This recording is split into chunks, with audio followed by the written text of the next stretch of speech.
sekarang itu apa-apa harus serba estetik, ya kan? Harus dilihat desainnya bagus apa enggak, postingannya oke apa enggak, warna tonnya udah bagus apa enggak. Dan kayaknya semua orang itu sekarang harus udah bisa desain.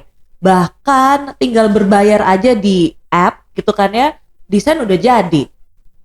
Gimana dong sama profesi seorang desain grafik? Langsung aja kita bahas di Wowcast Worek Podcast kali ini barengan sama Adrianti Kusuma Widya Stuti.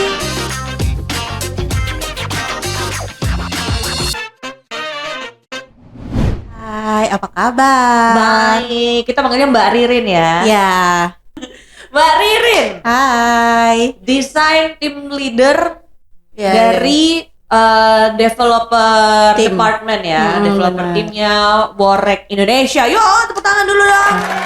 Dan gak berasa juga ya kita udah masuk di ini episode yang keempat juga, pas lagi bulan-bulannya bulan Kartini juga. Ini ada Woman. Kartini muda dari Worek Indonesia. Amin, gitu kan. terima kasih. Udah lebih dari 5 tahun kerja di Worek.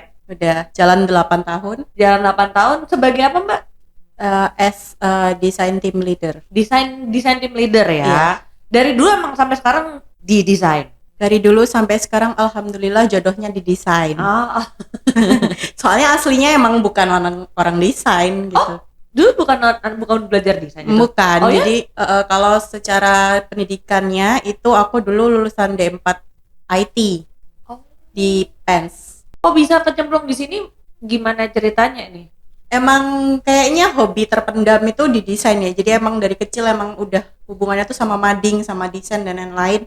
Terus pekerjaan pertama itu emang orang tahu kalau aku seneng desain dan mungkin taste-nya itu bisa diterima beberapa orang.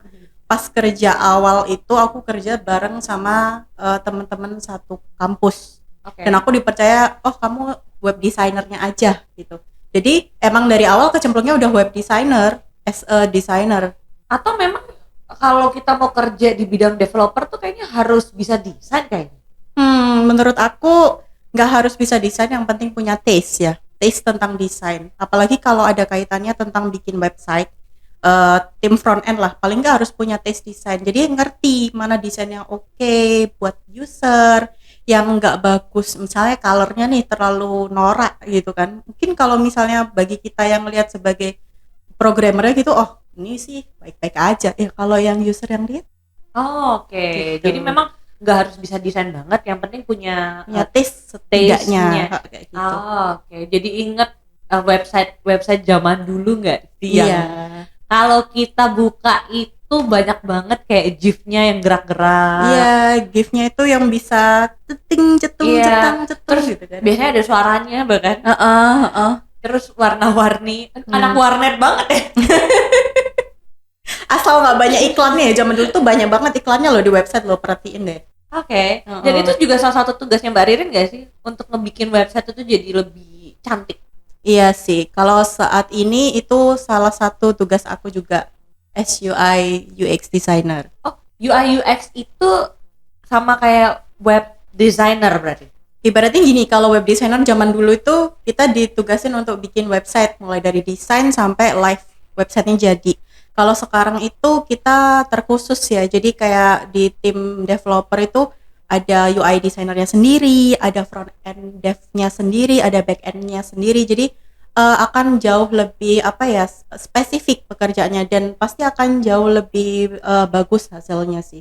Daripada satu orang ngerjain semuanya gitu. Kalau sekarang emang iya sih kayak boomingnya UI UX. Iya. Banyak banget pelatihan-pelatihan UI UX. Yes. Gitu kan. Emang lagi happening. Lagi happening. Berarti karena lagi happening, apakah benar menjadi seorang UI UX itu mudah dalam tanda kutip ya? Cukup ikut pelatihan aja, belajar aja gitu loh. Kalau aku bilang belajar apapun tuh mudah. Maksudnya selama kita punya keinginan buat belajar, apapun pasti bisa dipelajarin. Pertanyaannya kemudian adalah konsisten nggak? Berapa sih jam terbang kamu gitu. Jadi ibaratnya kita belajar sekali itu kan mungkin hanya secara akademisnya ya. Terus habis itu kepake nggak ilmu-ilmu itu, diaplikasikan dengan baik nggak gitu. Jangan sampai setelah kita selesai akademisnya kemudian kita asal aja, oh ini kan cuman gini doang gampang, tapi kita nggak memperhatikan hal-hal detail yang kadangkala itu akan membantu tim lain kayak gitu loh. Berarti sebenarnya pengalaman di lapangan tuh juga jauh lebih penting Jauh ya. sih, jauh. Jam terbang lah ya. Kita lebih banyak belajar boleh, Boleh, tapi habis itu sangat diaplikasikan kemana, Iya, terus konsisten di situ Iya. untuk terus dikembangin, itu yang lebih penting ya. benar.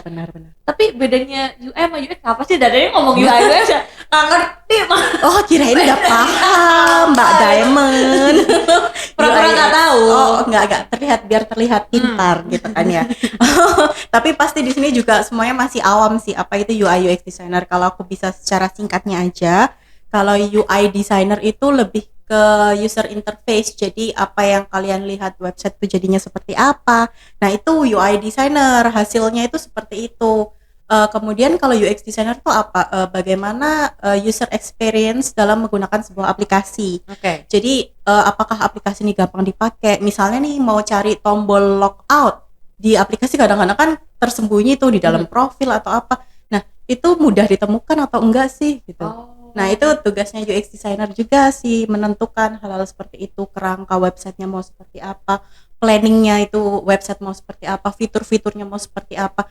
Yang penting UX designer tuh nanti harus bisa memecahkan masalah dari yang ingin diselesaikan, intinya sih gitu, menjawab permasalahan ya. Berarti kayaknya pekerjaan web design, kalau dulu kan ya udah web design gitu benar, kan ya. benar. Kemudian kayak baru belakangan ini muncul istilah UI UX. Jadi Yes. Pekerjaannya kayaknya terbaginya lebih spesifik lagi ya. Lebih spesifik, dan aku kalau bisa bilang web designer dulu kan pokoknya websitenya desainnya bagus jadi selesai ya.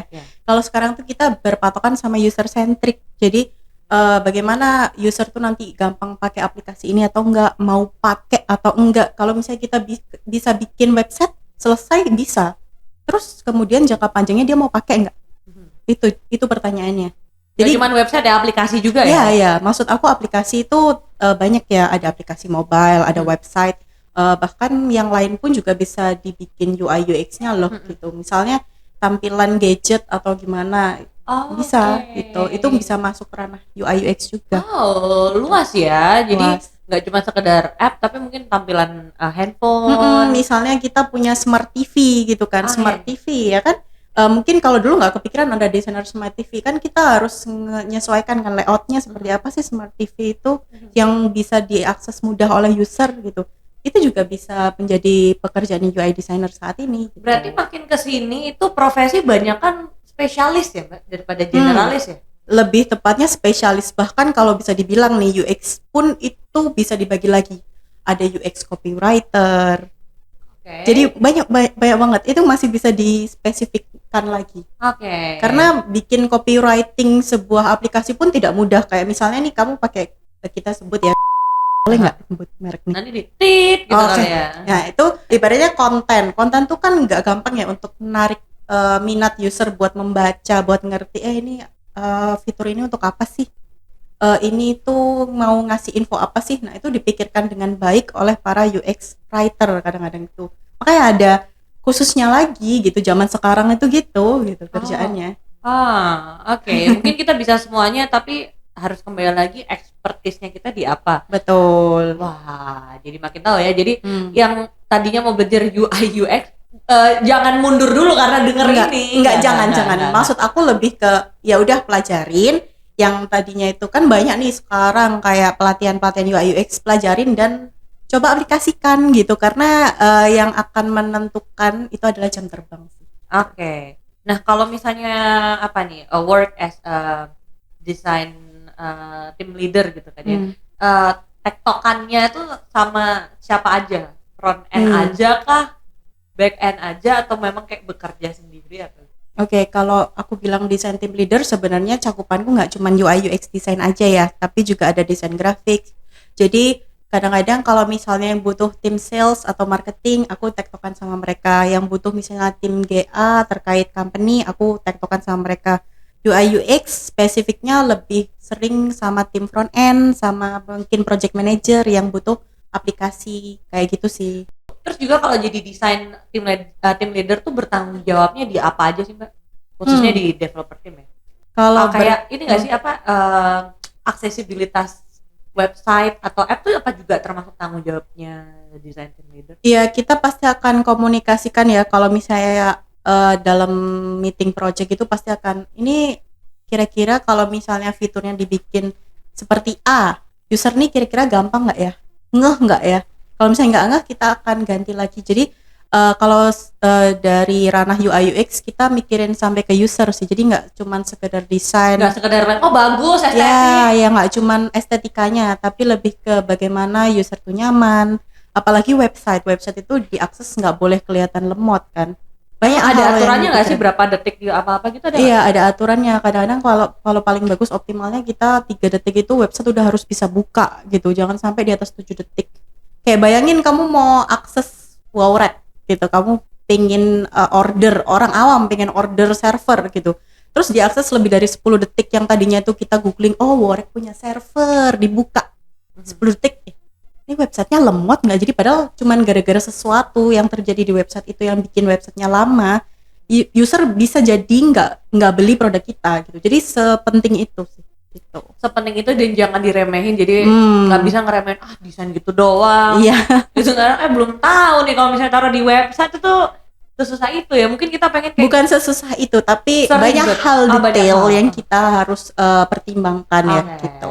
Kayak misalnya contoh penempatan gambarnya yang di depan Iya. atau apa. Jadi nggak cuma tentang estetik, juga teknisnya. I see. Ini yang mungkin banyak orang yang belum tahu ya di balik Mungkin dunia desain, web, app, UI, UX gitu kan. yes. Tapi kalau sekarang ini Mbak Ririn pernah ngerasa nggak, atau mungkin ngelihat ya zaman sekarang ini, pernah ngerasa terancam nggak untuk posisi as a design Team team leader atau mungkin sebagai UI UX expertise gitu kan? Kalau Kalau- banyaknya orang yang makin belajar Iya, ini loh, banyak loh, banyak banget sih. banyak pelatihannya udah banyak yang minat loh. Iya, dan aku yakin di luar sana banyak anak-anak muda yang sekarang juga tren desainnya itu jauh banget dari zaman aku, itu jauh banget, lebih bagus, lebih bisa diterima sama orang kayak gitu.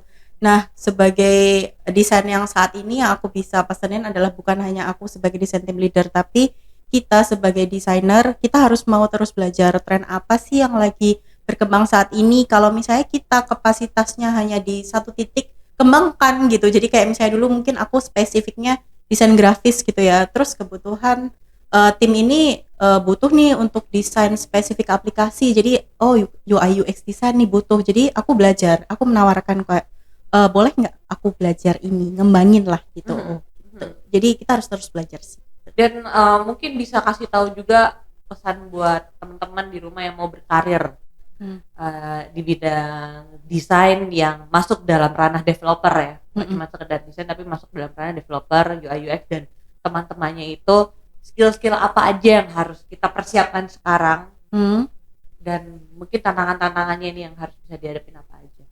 Yang pasti harus tahu teknis. Jadi kalau misalnya kita ngomongin di developer team, itu kan kalau aku sebagai UI UX ya, ini spesifik UI UX ya, aku harus sering-sering tahu dan tektokan sama anak-anak front end, karena hasil desainku pasti akan diaplikasikan oleh mereka yang ngoding atau mungkin tanya ke back end. Karena kadang-kadang kalau misalnya kita cuma desain, kita nggak tahu ternyata hasil desain kita tuh nggak applicable loh buat dibikin aplikasinya, itu nggak applicable. Bisa mungkin tapi berat. Nah itu kan nggak mungkin kita memaksakan kehendak sebagai desainer untuk iya kamu harus nurut dong sama desain. Aku nggak bisa kayak gitu. Kita harus bisa adaptasi sama apa sih yang bisa dan apa yang membuat, karena kita kan tujuannya untuk user ya, yang bisa user nyaman, yang bisa user itu pakai dengan baik. Kita harus terus nyari-nyari info dan belajar gitu. Tektokan sama anak-anak front end, fitur atau widget-widget apa sih saat ini yang bisa digunakan dan diterapkan akhirnya untuk ke desain kayak gitu-gitu. Oke, jadi nggak kerja sendiri. Ya itu sih harus tektokan, harus tektokan sama front end, back end. Iya, bahkan aku seringnya sama project manager sih, pasti untuk sharing-sharing ini gimana ya, infonya udah cukup jelas atau belum kayak gitu. Dan perusahaan IT yang keren dan maju pasti punya tim-timnya masing-masing sendiri yang masing-masing spesialis ya. Betul. Jangan dijadiin satu juga. Iya, biar nggak kita kerja keras sebagai kuda. Karena semakin ada spesialisnya udah tahu tasnya apa. Nah, jadi lebih spesifik, akan hasilnya lebih maksimal kayak gitu. Ya udah deh, kalau gitu Mbak Ririn, thank you so much ya buat ngobrol-ngobrolnya, Iya, sama-sama, juga Mbak Tia. saran-sarannya buat teman-teman yang mau berkarir di dunia desain UI UX dalam dunia developer ya, dan bukan di dunia gaib tapi ya. Jangan dong, yang real aja. Dunia yang real aja, yang Bener, nyata heeh. ya. Oke deh, kalau gitu kita yel-yel terakhir ya. Oke, apa nih? Worek. Oh, wow banget loh gitu ya. Kurang. Oh ya Allah. Oke. Oke. 1, 2, 3. Worek. Wow banget loh gitu.